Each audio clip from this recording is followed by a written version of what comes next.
BSK said Alaska time. No, it's not Alaska time. It's had other things to do. So that's what happened. But I'm here. I'm not going to talk for long because I don't like going too late. It's already past 11. It's almost 11:30 Eastern Standard Time here in Maryland, and I don't think this conversation will last that long. I mean, it can last a long time. I mean, the the issues I want to bring up, I don't think should take that long to explain. So I pre-made this live stream so people have plenty of time to see what happens here, to know what this is about. So this is continuing with my discussion of the paranormal, which we started 2 days ago when I made a blanketed discussion about paranormal topics, and no one really, except it didn't go the way I planned because the discussion was completely scattershot on all sorts of questions that had little to anything to do with the actual conversation, which is ironic because the very point of me bringing up paranormal topics is the fact that every time I talk about anything academic, people want to bring in sort of all sorts of extra scientific, paranormal, and pseudoscientific things into it. So I decided to just make a whole topic about it in itself. That didn't go too well, so I decided, well, let me break it up into different tidbits. So yesterday I broke it up into a talk about astrology because one of my moderators asked me what's my view on astrology. So I was like, let me just do a live stream and explain it there. And she was like, cool. Um, so there's other there's other stuff that we can talk about. So today is going to be about psychic readings and why psychics are frauds. Not every psychic is a fraud, but most of them are. The ones who aren't frauds are just deluded.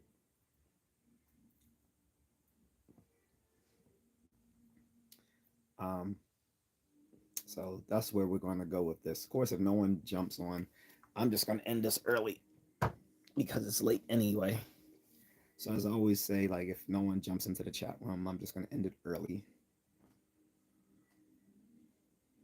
But at least I did give people time to prepare because it was originally scheduled for 9 p.m. But stuff happens. Plus, I wasn't going to start it directly at 9 anyway. I wanted to give people time to gravitate into the chat. But I didn't mean for it to be this late.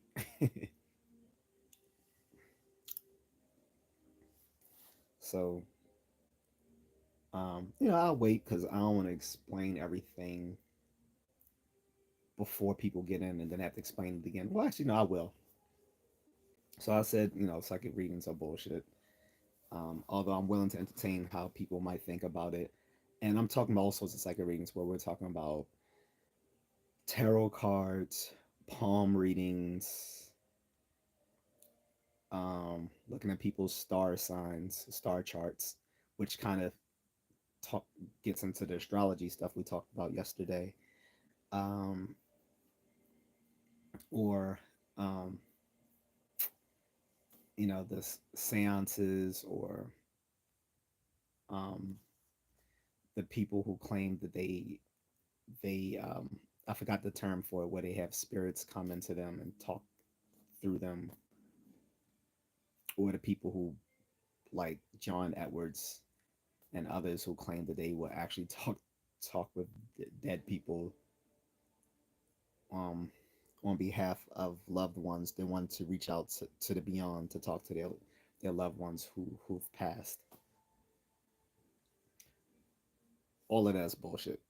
And I'm going to explain to you every single tactic that they use to convince people that they actually have some sort of paranormal ability or ESP or whatever. Here's the thing: the amazing James Randi died several years ago. Brilliant magician who's the founder of one of the co-founders of uh, the um, the Committee for Skeptical Inquiry, which publishes the monthly publication Skeptical Inquirer. Okay, James Randi had a challenge. It started, I think, believe at $10,000. If you could, if you could prove any sort of uh, paranormal ability, where we're talking about ESP or psychokinetic ability or ability to speak with the dead or make psychic predictions and bend spoons with your telekinesis. Like he James Randi had a challenge for all of that, and no one ever won it. So the prize, so the amount kept going. It went from like 10,000 to like 100,000, 200,000 to a million. Even though he's passed, I think the challenge is still um, meted out by the people who's taken over uh, his family's whatever. And he's not the only one that's had a skeptical challenge. Like there's one, I think the Australian skeptics also have a sort of psychic challenge for anyone who wants to prove they have psychic abilities.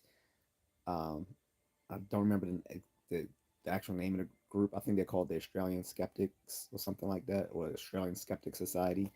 But they also have a challenge out there for people who want to try their hand at showing that they have some sort of otherworldly ability.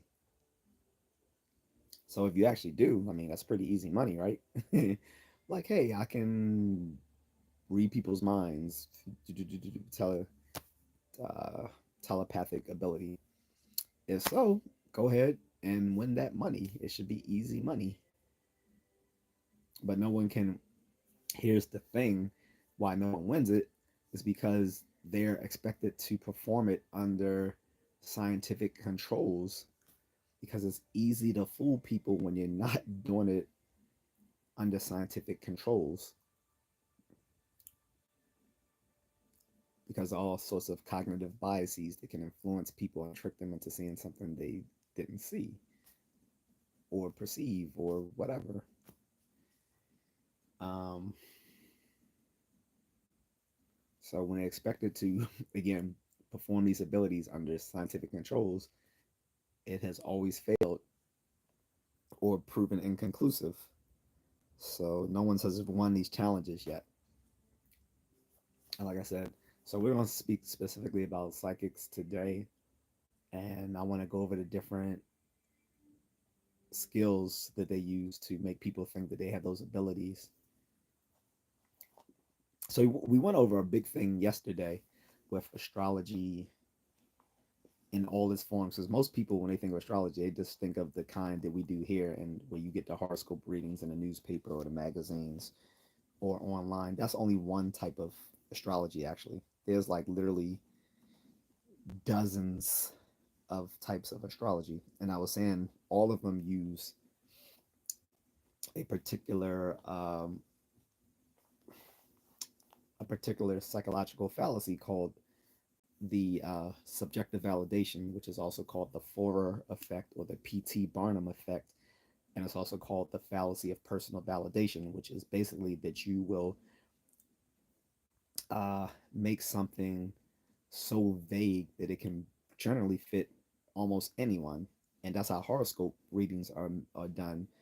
They are constructed in such a vague and ambiguous way that it can fit anyone reading that horoscope.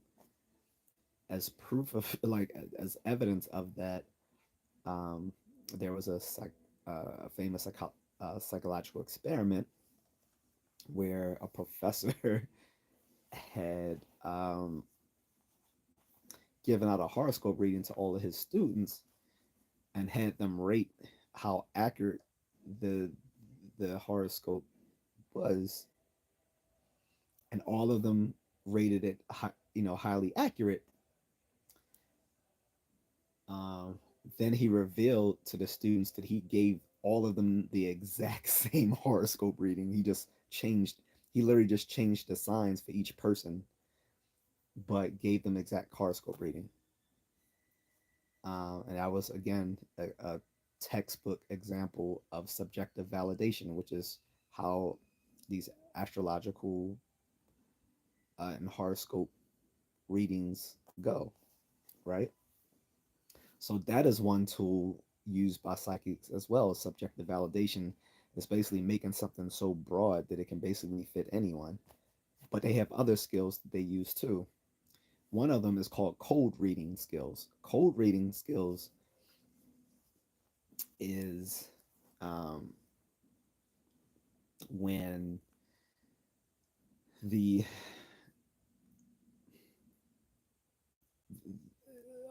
is good salesmanship, but it's a way where the psychics and others like John Edwards and all these other folks would just make will just put out a bunch of flurry of guesses, and they start honing in into certain things based on your own characteristics. And so if you're an old person, they know you're looking for someone who passed away, who is probably also older.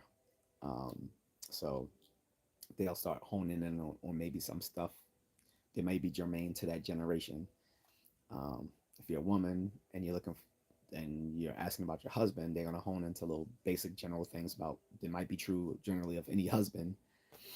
Um, and if you're black or white, they're gonna hone into things that may be germane to your particular ethnic group. Stuff like that. If you live in a certain place, they might hone into certain things where you live.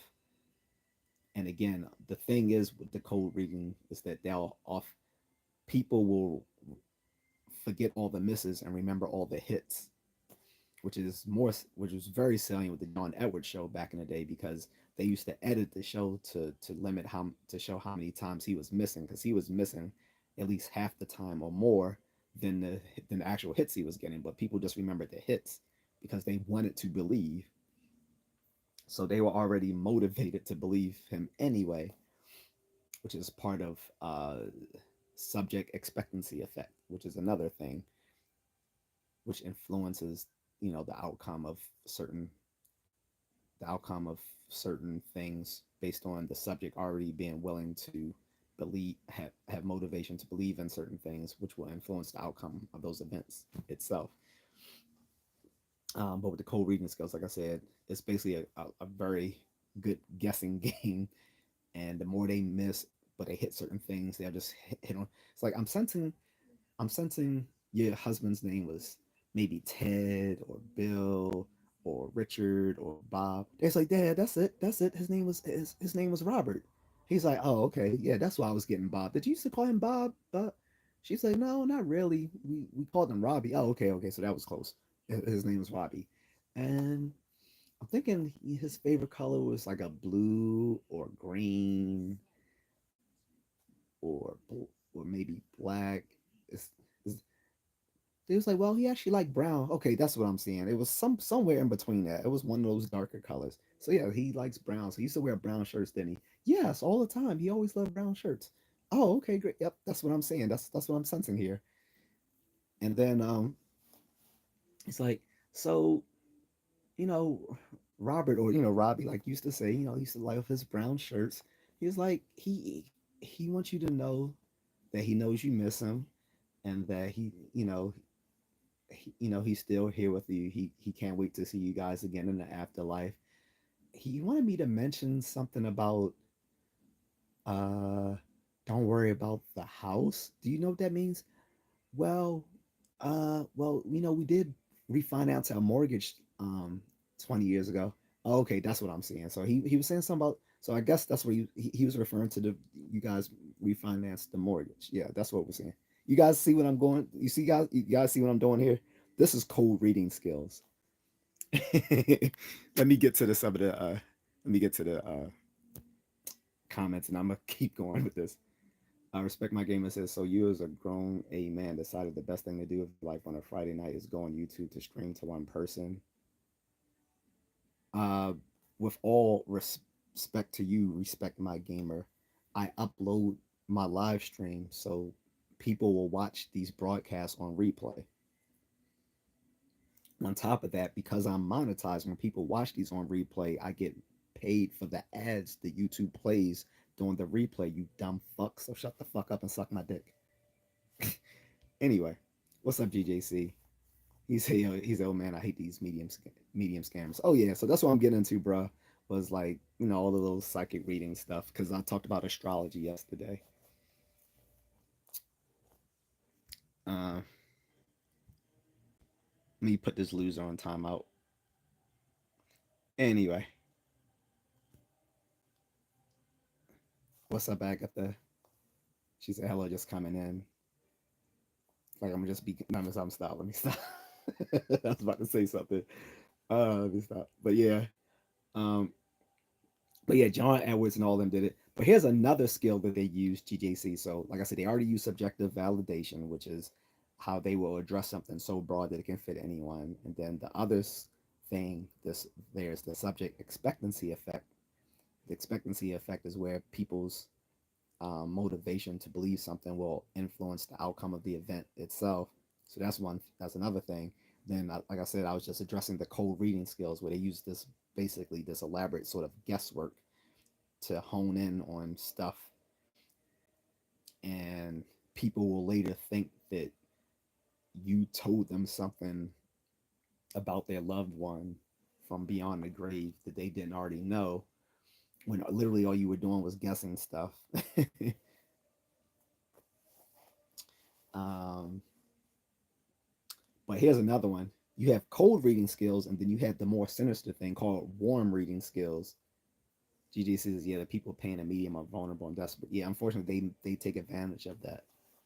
So, like I said, there's expectancy effect. They're already motivated to want to believe this stuff, and it will influence the outcome of the results because they will remember all the hits and and conveniently forget all the misses with the psychic readings. Whether you, like I said, you're talking about palm readings, tarot cards, um, the divination, the remote viewing, the talking to the dead, all that sort of stuff. So here's the other one. This is worse. It's called warm reading skills. What warm reading skills is, and this happens with John Edwards and all of these guys as well, is that when these people come into their psychic readings on these TV shows and programs, or even at like these like big seminars, places like that, they actually have these people fill out information about themselves, their name, their age, all sorts of like personal information, and then the people will take that information and give it to the freaking psychic, so they already know these people's personal information, so when they actually bring them up to talk to them and let them know about their loved ones from beyond the grave, they already have all this personal information to use to call up and make it seem like these people know stuff about them. GJC says, growing up Catholic, we were taught when a loved one passes, they are with Jesus and no one can interrupt that. My dad used to say that he isn't coming all the way back to move to move a chair. LOL. You have a good dad. Absolutely. Houdini didn't believe in that crap either. So that's a different subject. But yeah, the great escape artist Houdini was a great skeptic too. Most magicians are good skeptics because they know all the tricks that psychics and others use. Like, because psychics basically use the same tricks the magicians do. Like, the magicians who specifically use those sorts of tricks are called mentalists, right? But mentalists aren't claiming to be real psychics. The what it is psychics take the tricks that mentalists do and claim that they actually have real powers, and they don't. And see, so the best people to debunk psychics are magicians because magicians use the same tricks, except the magicians admit that what they're doing are just tricks, and people don't know that. This is why the amazing James Randi was one of the founders of the skeptical movement back in the 70s. Okay, because he was able to debunk all these psychics. They were fooling scientists. The problem with scientists is they approach things in good faith, not realizing that these people are trying to con them. A magician can see through the tricks because they use the same skill sets that these phony psychics do. Um, Agatha says, like, share, and subscribe. Everyone, thank you, Agatha. Please do, guys.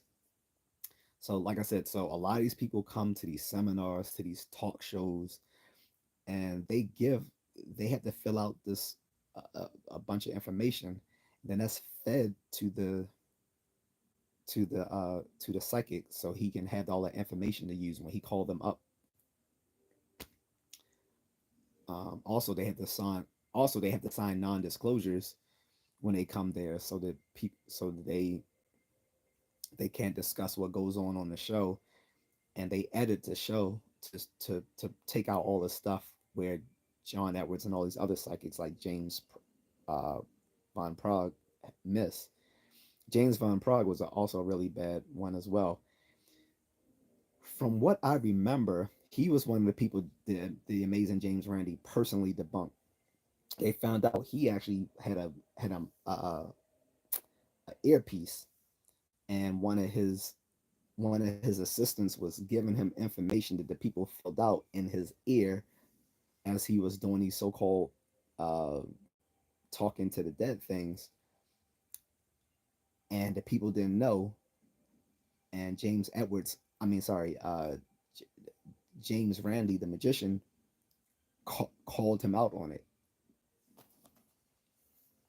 Um, then there was some other psychics that have been claimed to be psychic detectives.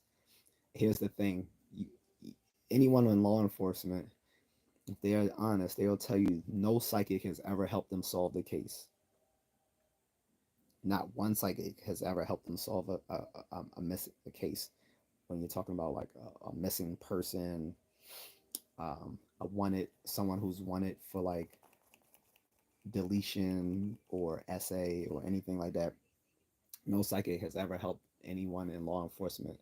There are people who do claim to be psychic detectives, but again, most law enforcement, and you look at the data, will show that no psychic detective has helped them close a case. Basically, they just wasted taxpayer money by, by being brought on to help with these cases. If they had any legit ability, they would have been able to help with cold cases, with missing people, with wanted fugitives, all this sort of stuff. No psychic has ever helped close a criminal case. Period. GJC says medium, psychics, horoscopes, crystals, voodoo, all nonsense. Exactly. That's what I've been talking about all like since what's today? Friday, since Wednesday. I've been just going on about paranormal.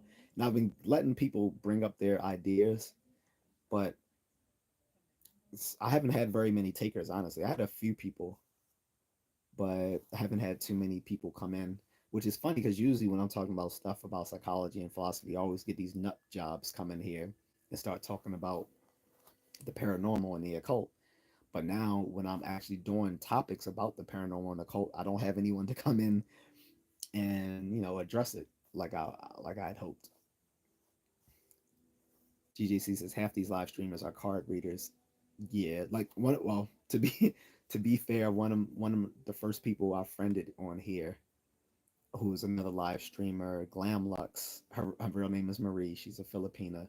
She does tarot card readings, but I've never seen her do it live stream because I told her, I said I'll be a willing participant for her tarot card reading. Uh, she told me she'll think about it, but we've never like got anything nailed down yet. But I'll do it, guys, and I'll have it both on here and on her channel. and you guys can discern how accurate you thought it was. Uh, Agnes says, I remember in high school, some of my friends were interested in horoscopes. So when they dated, they compared their month and their boyfriend's months to see if they are compatible. Well, that probably went well.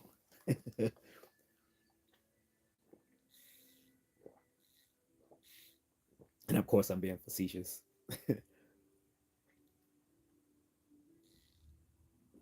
so, so again, guys, that those are the main skills the psychics use, and there are other skills too, depending on the particular type of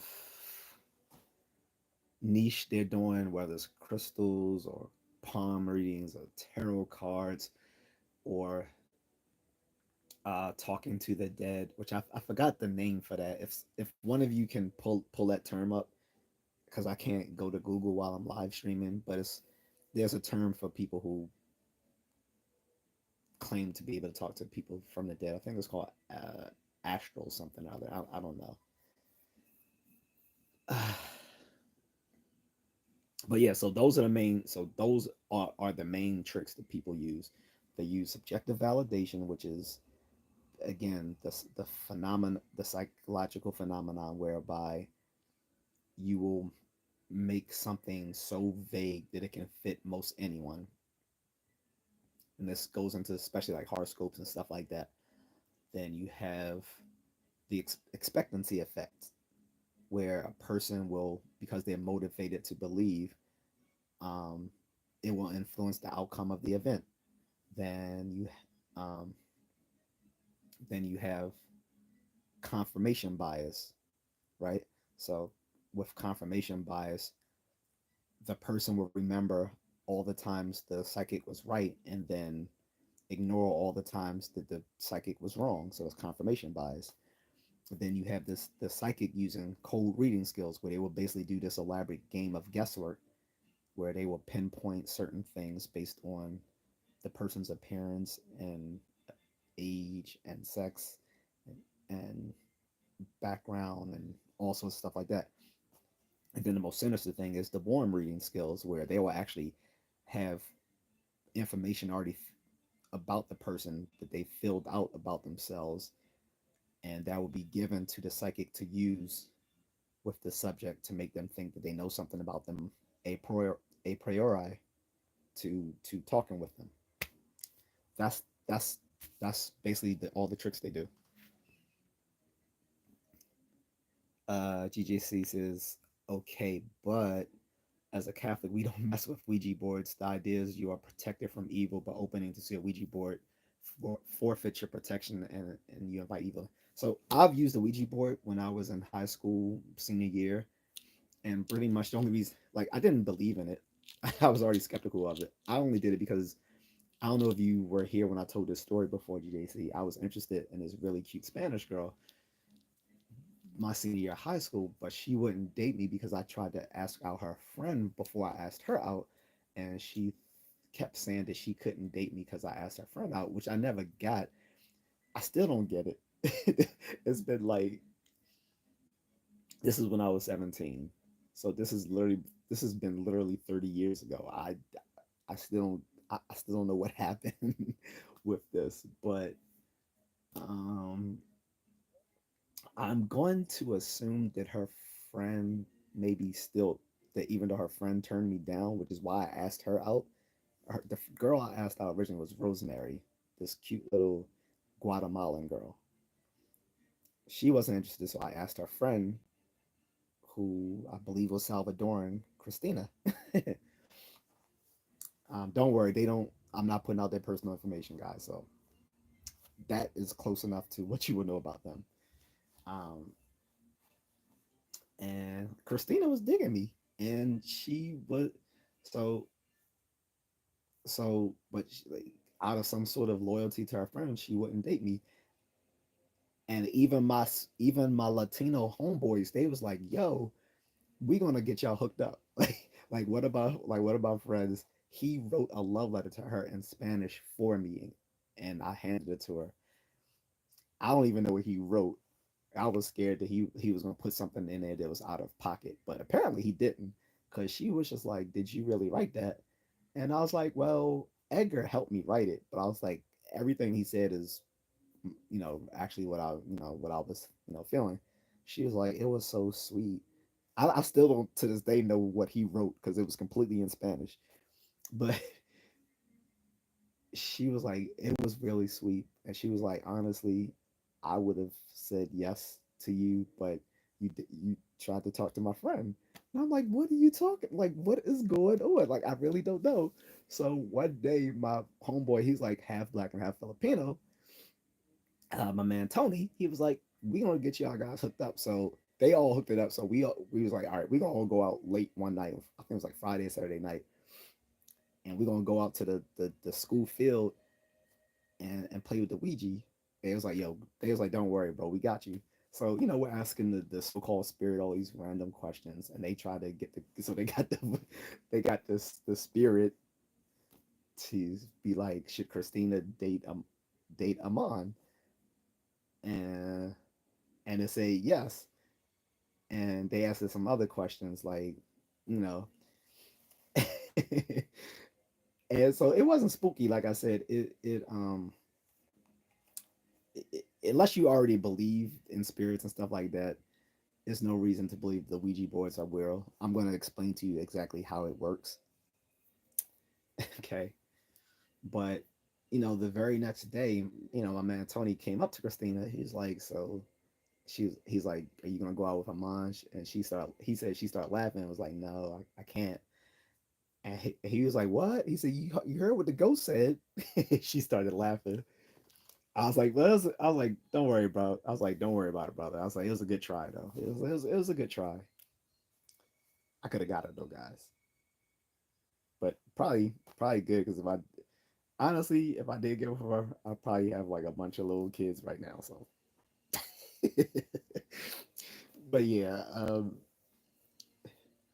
so we play with the Ouija board, and I'm gonna explain to you how the Ouija board works. There's nothing remotely um, spooky about it, and it's the same process that works for the Ouija board also works with divining rods and stuff like that too.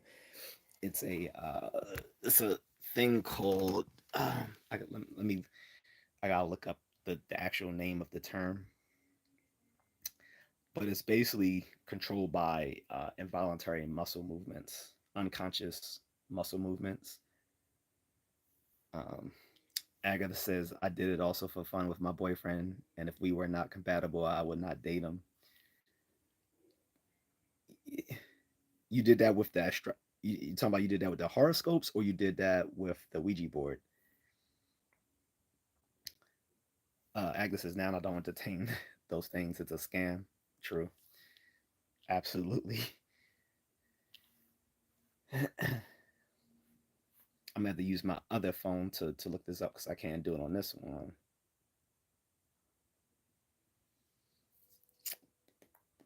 Mm-mm. But it's big. Oh, with the horoscope. Okay. But I want to give you guys the term for how the uh, Ouija boards work, and it's also the same thing that works with like divining rods. Divining rods are when people go out looking for like treasure or money, metal, gems, and stuff like that. They use these divining rods um, to take them to the so-called treasure. They should have a divining rod for booty, but no, no, no, no. Let me stop.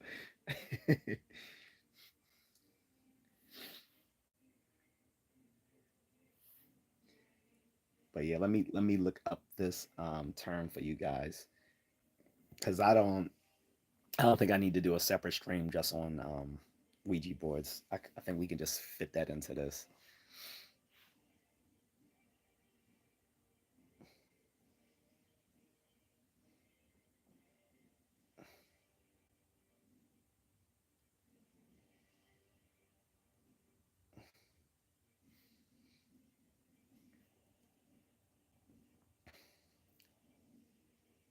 Oh, what did I spill on my phone?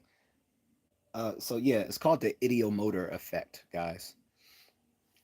And I'll just read it off, okay? So you guys can know what that is. So with the Ouija board and divining rods and other sorts of things where you actually have to move something around, and the movement is supposedly caused through like spiritual or psychic intervention of some sort. So it's called, the process used in the Ouija board is the ideomotor effect, which is when the brain creates images and memories that cause the body to move without conscious thought. And I'll explain it. Okay. So the explanation is when someone asks a question of the Ouija board, their brain creates images and memories, which causes their muscles to move the pointer to the desired answer. The triangular pointer, called a planchette, makes it easier to subconsciously control the muscle movements.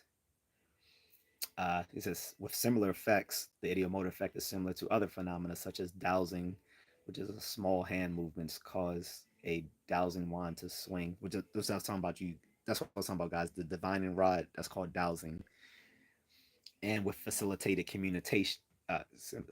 Facilitated communication. That's when uh, carers guide the fingers of the severely disabled children around a keyboard to help them communicate.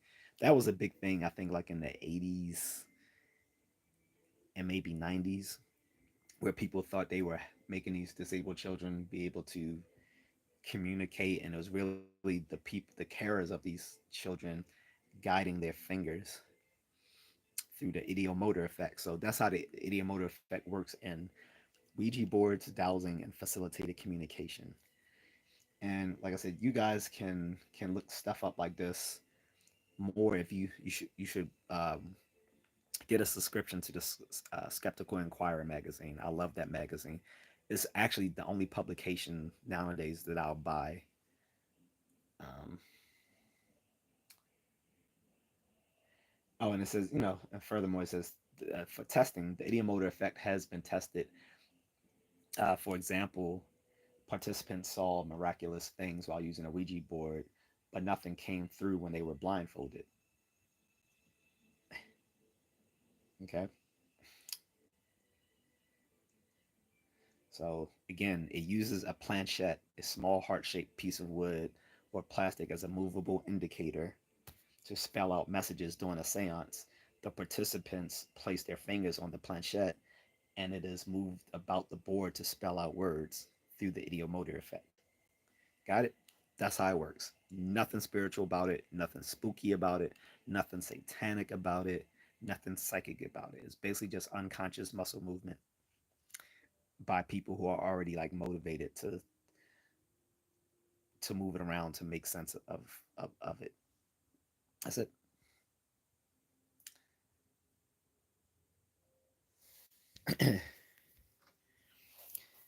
One of the things I said, when I started this channel was that I was going to teach people skepticism and critical thinking skills. So this is what I'm doing. This is why I'm addressing all these paranormal stuff. One, because I'm actually genuinely interested in some of these beliefs and ideas that people hold. But the other reason is because, again, I want to I want to advocate for skepticism, particularly amongst people who aren't aware of these things. J.A.C says, watch the Sopranos clip where Paulie visits a medium. I'm at That's funny because I've actually been watching all the Sopranos episodes from season one since last week. I'm on the end of the first season, and I realized I remember the first season the best out of all the seasons. Because all the episodes, I was like, damn, all this was in season one. Because I'm thinking this was like all these episodes were in season two and three, but all the most memorable episodes for me all happened in the first season, which makes sense probably because when I went to college, I couldn't even watch Sopranos, so I would catch it sometimes when I came home and I would check it out on HBO. But since back then, we didn't have streaming services. You couldn't just go to like your to whatever channel and check out your favorite show and just binge it like you could back then. So I missed a lot of stuff, and then I ended up actually catching up on a lot of Sopranos when they put it on A&E. Because the only problem is when they put it on A&E, they had to edit a lot of stuff. So now I get to watch it in full continuity from the beginning on my Fire Stick. So, like I said, I'm on the end of I think I'm a binge watch the end of season 2 tonight when I go as I'm going to bed. But yeah, it absolutely is an amazing show, GJC. I love like first of all, I already love mob stuff anyway, and when you see former mobsters actually rate the show highly, I that I know is good because people like Michael Francis, who was a former capo in the Colombo family, actually ranks Sopranos pretty high. All my favorite mobster movies and all the ones I think most people find the favorites are all ranked very highly by him. So he put Godfather S tier, of course. Goodfellas S, well, both Godfather 1 and 2 S tier, not 3 though. Um, Goodfellas S tier, Bronx Tale S tier, Donnie Brasco S tier, and plus I think he actually knows what's his name, um, the guy who was the undercover. Like now that Francis is out of the life, he doesn't mind befriending this guy because he said at the end of the day he was doing his job and we were doing ours. um, and he ranked Sopranos S tier, like and the Sopranos is loosely based on the North Jersey crime family, which is called the DeCavalcanti. I think that's how you pronounce it. The DeCavalcanti crime family. They were a New Jersey crime family. There was a satellite of the big five families of New York. Um, in Sopranos, they call it the DeMeo family, but it's based off the Cavalcante family in real life. Um, GJC says the seasons get darker in content. I know, especially by the last season. Like I remember I remember watching the last season um, on HBO because by that time I think I was, I had just, I was already out of undergrad. I was like in and out of like I was starting grad school. I was also working. So I was home and then I was back in college, but I had access to HBO then. So I watched most of the last season, but again, a lot of stuff I didn't catch until it came on to A&E. So now I get to watch all of it. And yeah, it did get pretty dark, but it was some dark elements in the first season too, like the thing with Pussy, what happened with him, um, like it, but that sort of life is dark, so it's pretty, you know, I guess probably pretty accurate, right? He said he put out the original Gotti movie #1. Yep. Oh, yeah, the HBO, and he's right too.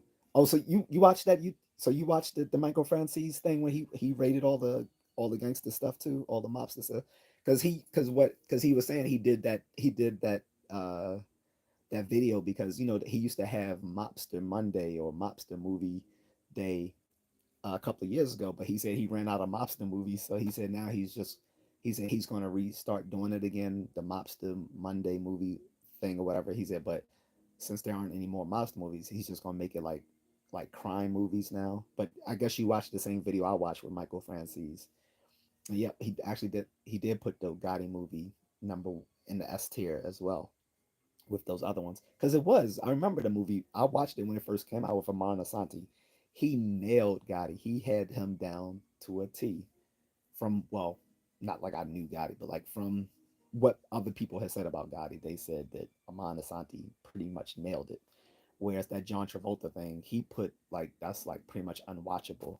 I remember when they first advertised it. I was in Indonesia at the time in Bali, and I saw it when we went to the movies because I my wife and I went to go see, I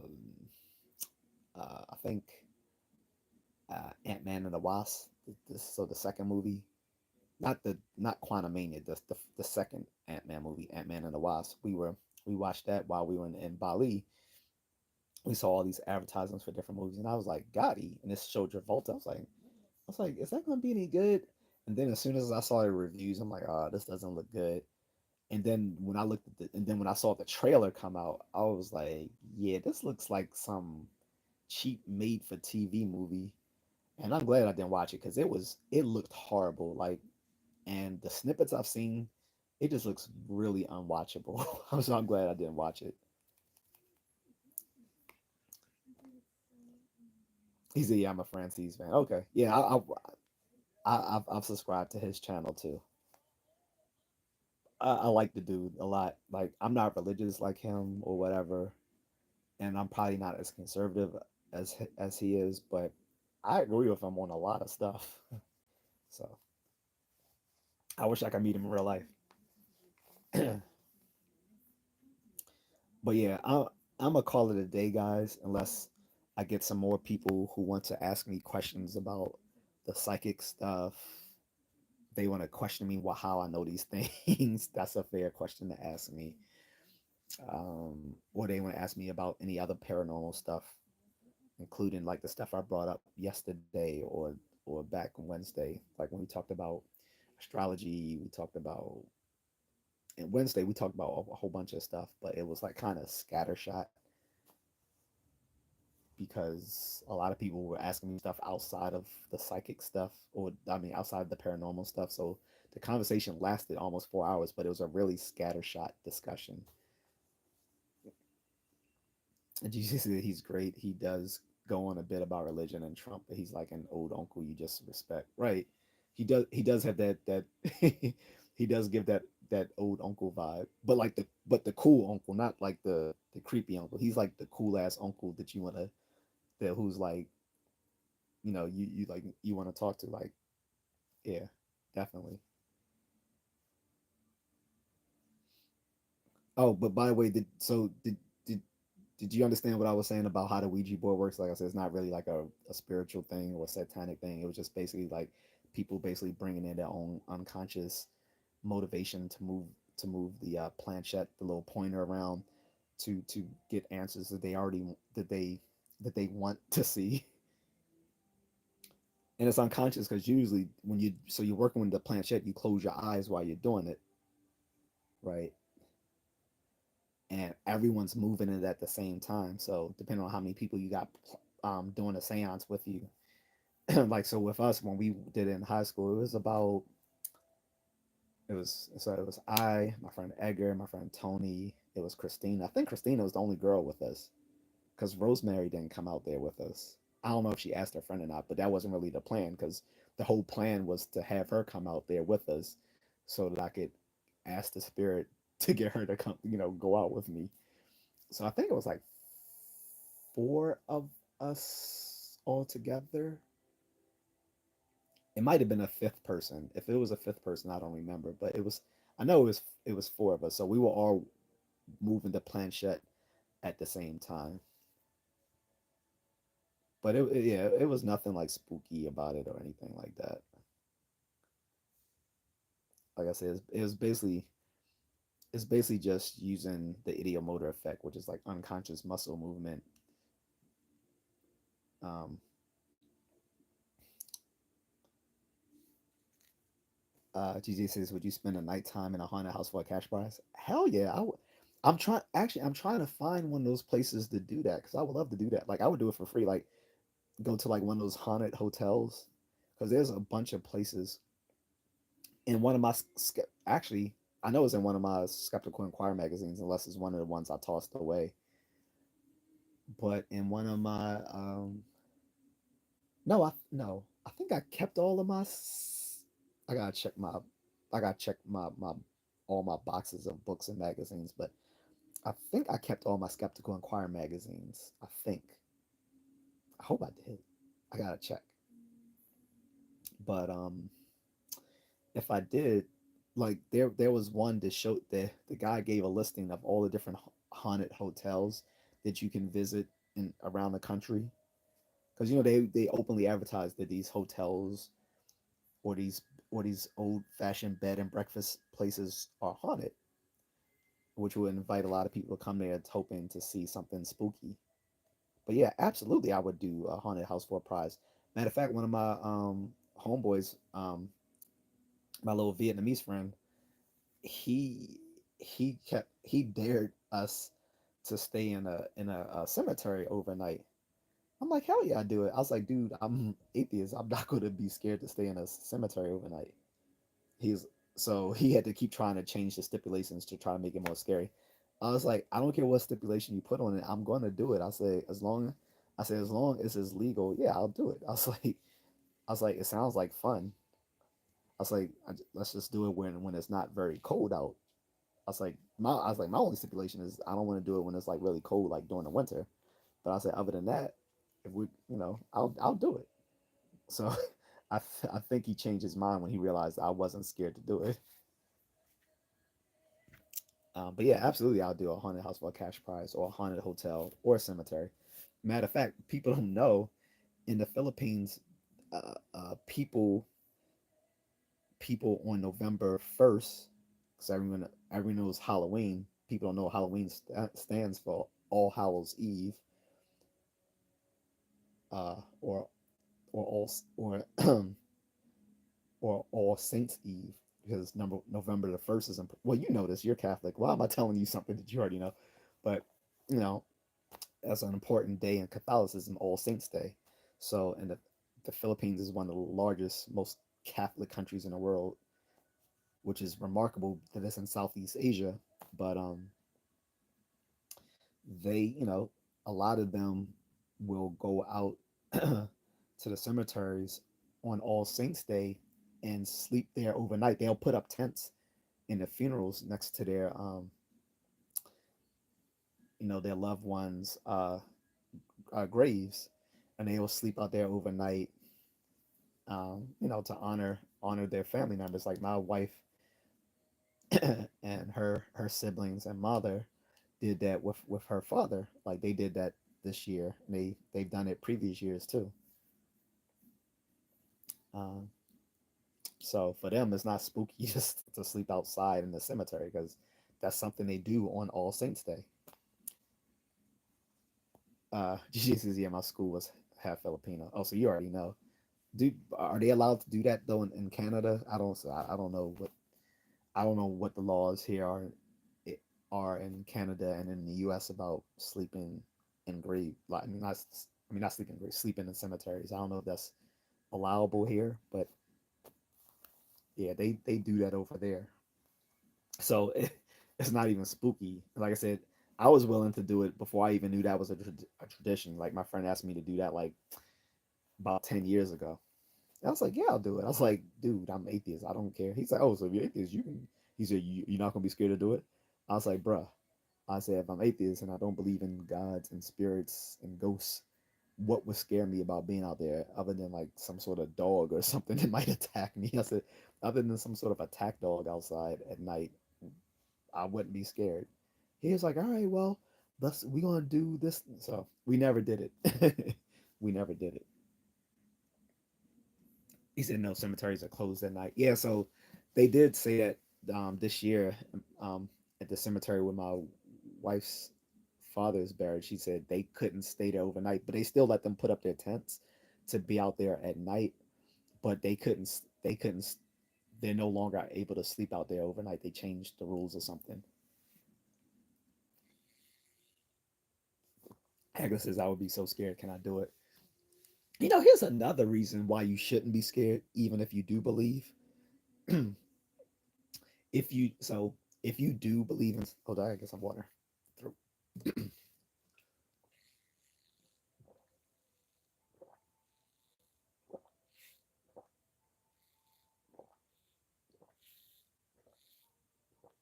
Okay. So another reason that you shouldn't be scared, even if you do believe in spirits, is that, think about it. If you're out there to honor your loved ones, why would you be scared anything would be happen to you? Your loved ones are gonna have your back, presumably, right? Is why in a lot of earlier, um, some of the more primitive religions, they do ancestor worship, like especially in Asia. There's a lot of ancestor worship. If people remember Mulan, ancestor worship, like before there was like a lot of organized religion, most people practice before like organized religion, most people practice some some form of animism. Animism were like the religious beliefs that all of nature, all the different things in nature had individual spirits in them. So like the tree has a spirit, the rocks have spirits, the buildings have spirits, the earth has spirits, the sky has spirits. Um, um, and that and then what came out of animism was ancestor worship. When you when your loved ones pass away, their spirits are still here, but just in another realm. But they can still interact with you in the real world and protect you or whatever. So you pay homage to your ancestors. That's ancestor worship. So if that is the case, which is sort of what kind of which seems to be what kind of motivates the practice of All Saints Day for for like Filipinos and others who, and also in Latino culture, the Day of the Dead, Dias, was it Dias de la Muertos or whatever? I know I butchered that. Sorry, but same thing in Latino culture. The Day of the Dead, like people go out and honor their loved ones who've passed, and presumably, like I said, these if you're paying homage to your loved ones, they're going to protect you. So you can stay out in the cemetery safely because presumably they'll be looking, they got your back, right? Remember Ghostbusters Afterlife when, spoiler alert, because Egon Spengler, because the actual actor died, the character died as well. Egon Spengler, he came back to look after his granddaughter and his daughter when they were being attacked by Gozer the Gozerian at their family home. So your loved one. So if you are someone who's spiritual and believes in that sort of stuff, then you should already think that your loved ones are gonna have your back, Jack. So,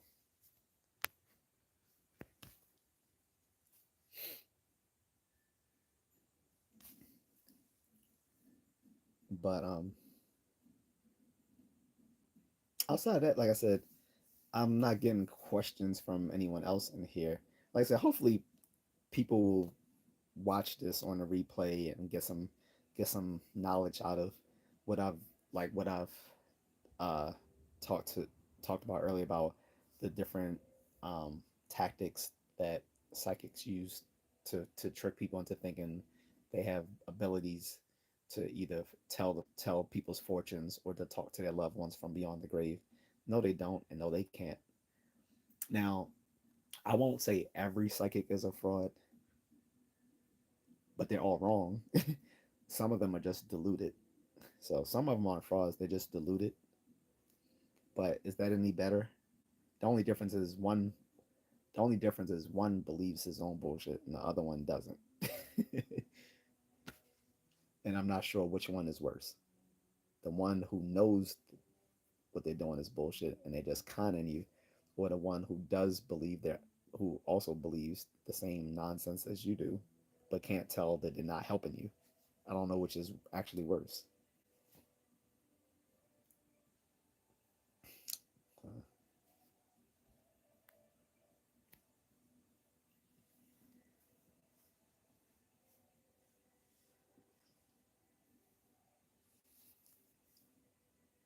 but like I said, unless I get any other questions, I'm probably call it a day.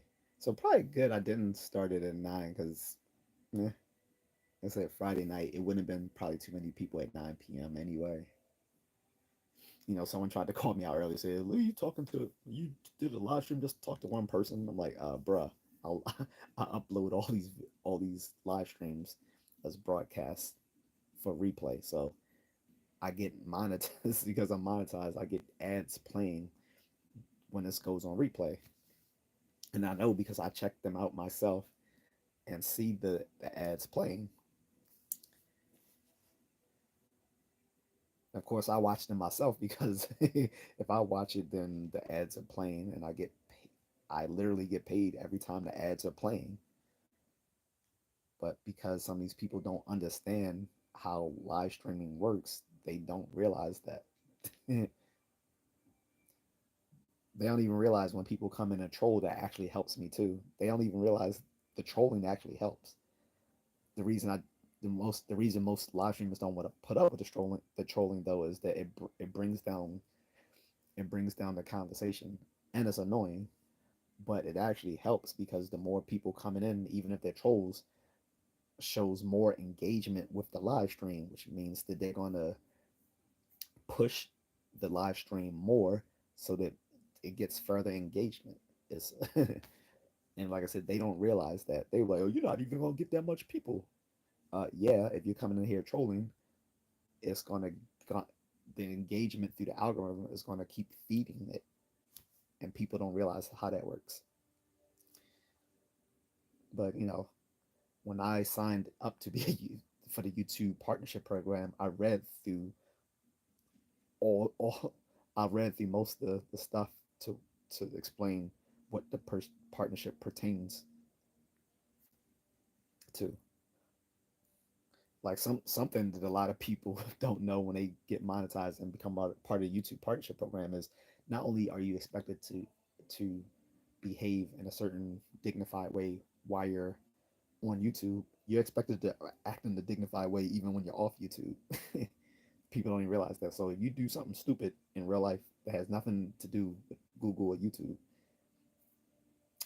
but it can adversely affect your image with them, then they're also going to demonetize you or deplatform you because of that. Because at the end of the day, they need people who are advertiser friendly. If you're not advertiser friendly, they cannot use you. um, because again, they've grown since they've been acquired by Google in 2006. Like I think YouTube started in 2005 independently, and then the creators sold it to Google in 2006 for a few mil. Smart. And the old days of YouTube were quite different to now. Nowadays, they're looking more. They want to be more corporate. They are chasing the same sort of advertisers that you see on the big TV networks. So the sort of commercials you'll see on regular TV, that's the sort of same stuff they want here. So if you can't give them that, they can't really use you. And even though they may not de- deplatform you, that you're probably not going to be very ad suitable. So they're not going to really invest in showing your content and pushing you through the algorithm.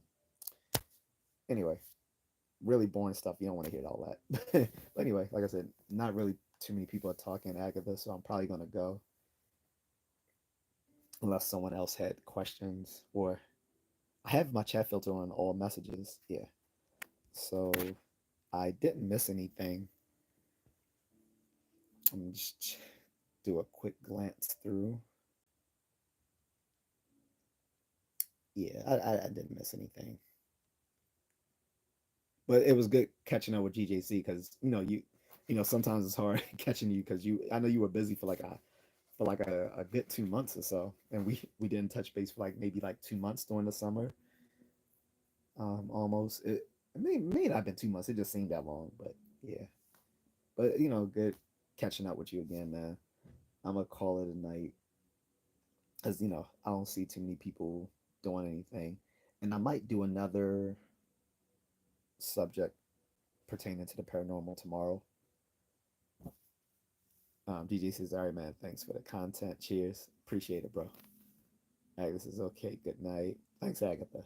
So yeah, guys, I'm gonna call it here. I don't see too much else going on, but please like, share, and subscribe to all of you folks. I see about 8 of you there in the chat room. So um, please give me a like, subscribe, share the content, hit the bell for notifications so you'll know when I'm uploading new stuff. Um, if you want to show me some support, sign up for my memberships. They start at $2.99, and I do have some membership only content that you guys can see. Plus, with memberships, like I said, it shows me support, and I'll make more membership only content as well. I would like all my moderators to sign up as members too, if they can, because they can actually, so they can actually look at my members only content to help me curate that stuff. Um, or people can show me support through giving me a super thanks. Um, you'll see that at the bottom with the little cash sign with the heart sort of thing. Um, or you can, you don't even have to do it for YouTube. You can give me a Cash App or a Venmo. Both of those links will be in my description. When I upload this, you'll see it in the description uh, for this broadcast, or you can just go to the about me on my channel, and that also has all the links there as well. So there you can Cash App me or Venmo, or you can buy me a coffee. Anyone who's been to my channel knows I drink hella coffee. I drink a lot of coffee, so um, you can contribute to me there. Also, on Buy Me a Coffee, there is a you can chat with me on, if like if you don't want to chat to me here on the stream, you can chat with me there on Buy Me a Coffee, or the links in the description to have my Instagram and my Facebook um, that are linked to this channel. So you can reach out to me there or email me. So any of those things will do. But I'm out, guys, for the night. Have a good one. Thank you. Enjoy your weekend.